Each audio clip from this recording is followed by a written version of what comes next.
optimism? I think so. Yes, in Carnoustie. Yes.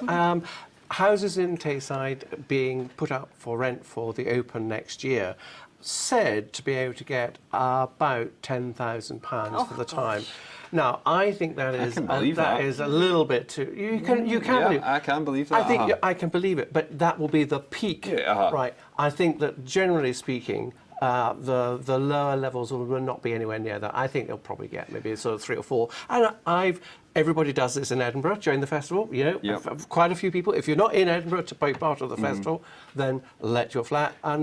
But I've done it once, and I will never do it again. It's a big ask for people that do it, that rent out their homes as well, because you're turning your family home into a rental property for a couple of weeks. You have to make sure that the cupboards are clean. Yeah. But where do you put your valuables? Do you ship them out? Do you lock them away? You lock them away, put them away, and I just think it's an awful lot of hassle for a bit of for a bit of money. 10 grand. Would you do it? Would you put your valuables, clean out your sock drawer for 10 grand? Though? I'd pretty much do anything for 10 grand. And that's true. I crack at 10 grand. Well, I didn't get anywhere near that for the 3 weeks of the Edinburgh Festival. You know, everyone talks about the high end, but I just think that is it worth it? This is obviously an international market, I'd imagine, Kirsty. This is not locals that are going to spend 10 grand. This is, you know, golf fans from across the globe. My great aunt's got a wee house in Carnoustie, so I'll be telling her to make some extra pennies. But I don't know, she's in her 80s, so I don't know if she'll be shacking up with anyone. It might be a bit much. She might do an Airbnb. Airbnb, yeah, everyone's on it these days. I'll tell my aunt to dot. Other rental and property sites that are, of course, available. Kirsty, we'll move on to Edinburgh being in the film spotlight again. Again, yes. So after the success of Trainspotting 2 and The Avengers, we've got an £180 million film coming up with 180 million? Mary Queen of Scots is coming to Edinburgh to be filmed, makers of House of Cards. So it's going to be a big budget film. Everybody is coming to Edinburgh, Skye, Glasgow to film. This is just great for us, isn't it? Absolutely fantastic. I mean, I think the film studio here is going to be wonderful. I mean, we've got the environment, we've got the. I mean, Edinburgh's the scenery. We've got the scenery, we've got the buildings, we've got everything, and absolutely fantastic. So why do we complain so much about the weather?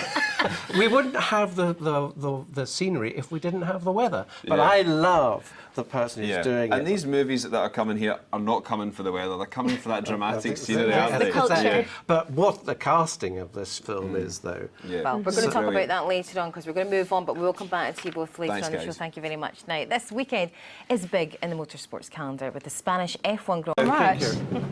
Really right, delicious. guys, let's tuck into this. Come on, this fish looks delicious. Yeah. I love fish. Cooked perfectly. Looks lovely. Very nice. Really good. That cod is lovely. You can taste the lemon through it as well. And firm. That was. Yes, I'm a bit like David. I'm afraid I have to sugar the pan. Martin's a sugarer as well. So all these things you find out when there's a frying pan involved. That veg is lovely, nice and crisp as well, Jack. It's delicious. A wee bit of crunch in there. Now, this is a relatively healthy dinner. But Kirsty, there's a new fitness Yes, there craze is. taking over for Phil. We need to work this off. Fitness trend sweeping the globe. It's pole dancing in the water. So they say because you're Polarobics. Pole aerobics, you yeah. Call it. I don't think it has an official name yet. Pole aerobics. Pole aerobics. AquaPole, sorry. AquaPole. AquaPole, that's Yes. it. Yeah. So because everyone's weightless in water, they say anyone can do it, any age. How do you get Fun upside for down the into the family. water? Do you have to hold your nose with one hand to the Maybe a pole nose with the other?